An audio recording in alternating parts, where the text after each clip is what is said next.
ఇప్పుడే జీ5 app download చేయండి. చూడండి మీ ఫేవరెట్ టీవీ షోస్ ఎప్పుడైనా ఎక్కడైనా. అమ్మగారు, మీరు రావడం వల్లే ఇదంతా జరిగిందని విజయాంబిక దీపక్లు మీ మీద బురద చల్లారు. అదేం కొత్త కాదు కదా రాజు, ఇదంతా నా కర్మ. రాజు, అమ్మగారు, వాళ్ళ నాటకాలు ఇంకెన్ని రోజులు? ఇంకొన్ని రోజులే. ఆ రాఘవ వచ్చి పెద్దయ్య గారి ముందు నిజం ఒప్పుకుంటే అప్పుడు మీరేంటో పెద్దయ్య గారికి అర్థమవుతుంది. నాకు తెలిసి రాఘవని ఆ జీవనే కిడ్నాప్ చేసుంటాడు. రేపే వెళ్ళి వాడి సంగతి చూస్తాను. రాఘవని ఎక్కడ దాచున్నా నేను తీసుకొస్తాను. నాకు ఆ నమ్మకం ఉంది రాజు. అమ్మగారు, బంటి ఎలా ఉన్నాడు? నువ్వు లేనందుకు కొంచెం బెంగ పెట్టుకున్నాడు. కానీ మేమంతా ఉన్నాం కదా రాజు. బంటి గురించి నువ్వేం కంగారు పడకు. అలాగే అమ్మగారు. సరే రాజు, ఉంటాను. అమ్మా, గుడ్ నైట్ అమ్మా. Good night. Good night.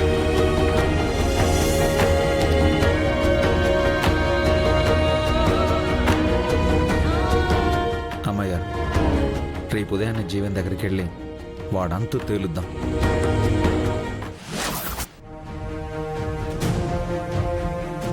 Jeevan నాకు 2 పనులు అప్పగించాడు. ఒక్క పని కూడా చేయలేకపోయాను. పైగా రాజు రూపలకి మూలికల గురించి ఏదో అనుమానం వచ్చినట్టుంది. ఇక మీదట చాలా జాగ్రత్తగా ఉండాలి. బుజ్జి తల్లి,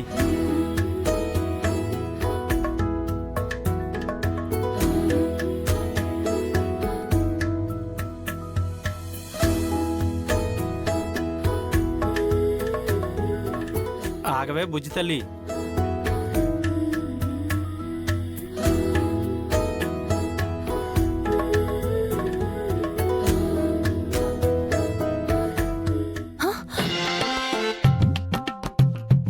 బుజ్జి తల్లి, ముందు నుంచి ఊర్వశిలా ఉన్నావు. నీ అందం చూస్తుంటే నా కళ్ళు గిరా గిరా తిరుగుతున్నాయి. గొర్రె మాట్లాడడం ఏంటి? చిలక మాట్లాడితే ముద్దుగా చూస్తారు, మేం మాట్లాడితే వింతగా చూస్తావేంటి బుజ్జి తల్లి? నేను బుజ్జితల్లా? హే, నేను బుజ్జితల్లనేంటి? అవును, నువ్వు నా బుజ్జి తల్లివే.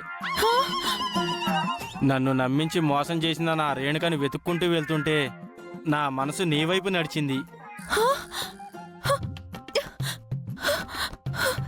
నిన్ను వెనక నుండి చూసినప్పుడే నా గుండె వేగంగా కొట్టుకుంది. నీ ఫేస్ చూశాక నా మతి పోయిందనుకో. ఏంటి నువ్వు అచ్చం మనిషిలాగే మాట్లాడుతున్నావు? అచ్చంగా మనిషిలాగే పులిహార కలుపుతున్నావు. మనుషుల్లో కొంతమంది గొర్రెలున్నట్టే గొర్రెల్లో నేను మనిషిని. అందుకే రేణుక నన్ను పెళ్లి చేసుకుంది. నువ్వు నన్ను నీ వెంట పడేలా చేసుకున్నావు. ఈ ప్రయాణం ఇంకెంత దూరం వెళ్తుందో తెలియదు. అమ్మో, గతంలో నా వెంట పడిన వాళ్ళు ఎవరైనా చచ్చి ఈ గొర్రెలోకి దూరారా ఏంటి? ఏం ఆలోచిస్తున్నావు బుజ్జి తల్లి? నా మనసులో ఉన్న రేణుకని ఆ దేవుడు కూడా మరిపించలేకపోయాడు. నువ్వు మరిపించావు. ఇక నుండి నువ్వే నా దేవతవి. ఈ రోజు చాలా మంచి రోజు అంట. వెళ్ళి పెళ్లి చేసుకున్న పదబుజ్జి తల్లి. పెళ్ళా? పదబుజ్జి తల్లి. అమ్మో, ఈ గొర్రెంటి మాట్లాడమే కాకుండా పెళ్లి చేసుకుందాం అంటుంది. ఇక్కడి నుంచి జంప్ అయిపోవాలి. బుజ్జి తల్లి ఆగు. బుజ్జి తల్లి, బుజ్జి తల్లి ఆగు. ఆగు బుజ్జి తల్లి. ఏ బుజ్జి తల్లి, ఈ రోజైతే తప్పించుకున్నావు. నా జీవితంలో నుంచి ఇక తప్పించుకోలేవు. మన పెళ్లి ఫిక్స్.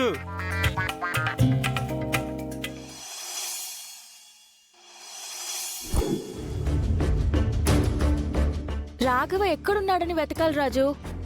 రాఘవ్ ఎక్కడున్నాడో తెలియదు అమ్మాయి గారు. కానీ ఆ జీవాన్ని దొంగచాటుగా ఫాలో అయితే రాఘవ్ ఎక్కడున్నాడో తెలిసిపోతుంది. ఎందుకంటే రాఘవ్ని కిడ్నాప్ చేసింది జీవనే కాబట్టి వెంటనే మనం జీవన్ దగ్గరికి వెళ్ళిపోవాలి. ఏం మాట్లాడుతున్నావు రాధిక?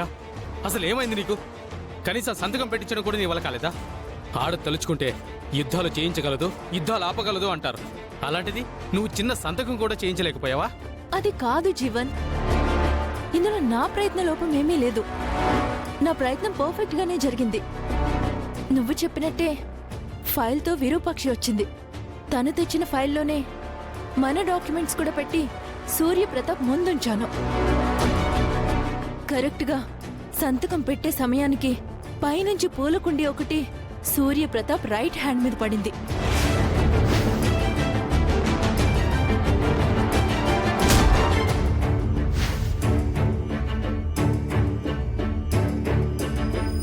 అంత కరెక్ట్గా సంతకం పెట్టే టైంలోనే ఎలా పడింది? సంతకం చేయకుండా ఆపడానికి ఆ రాజు రూపలు ఏమైనా చేసుంటారా? వాళ్ళు చేయలేదు జీవన్.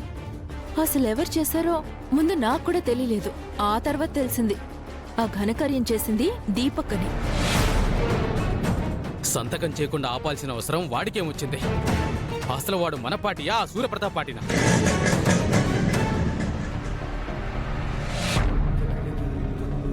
కారుందంటే వాడు ఇంట్లోనే ఉన్నాడు. అమ్మాయి గారు ఏం చేస్తున్నాడో చూద్దాం పదండి.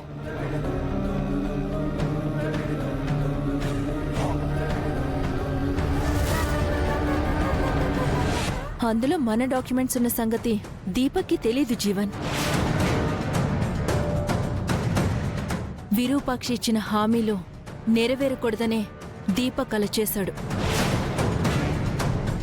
దీపక్ ఎప్పుడూ అంతే. తెలిసి చేసినా తెలియక చేసినా మనకే పోతుంది. చా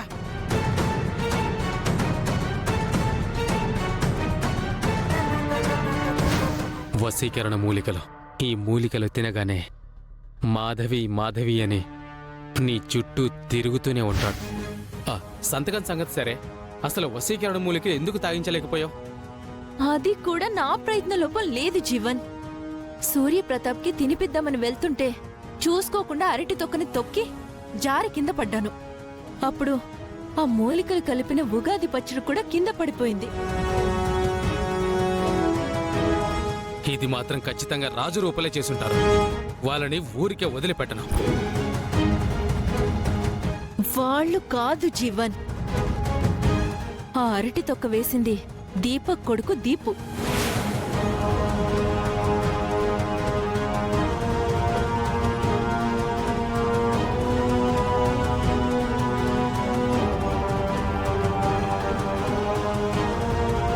అసలు ఈ అబ్బా కొడుకులకి ఏమైంది?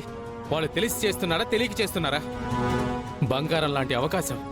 ఒకటి ఫెయిల్ అయినా ఒకటి సక్సెస్ అవుతుంది అనుకున్నాను. రెండు ఫెయిల్ అయ్యాయి.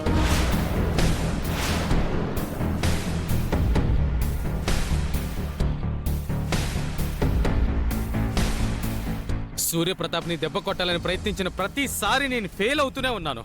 కేవలం నీలాంటిదాన్ని నమ్ముకోవడం వల్లే నేను ఫెయిల్ అవుతున్నాను. సూర్యప్రతాప్ని నీ వైపు తిప్పుకోవడం నీ వల్ల కాదంటే చెప్పు, నేను వేరే వాళ్ళని దించుతా.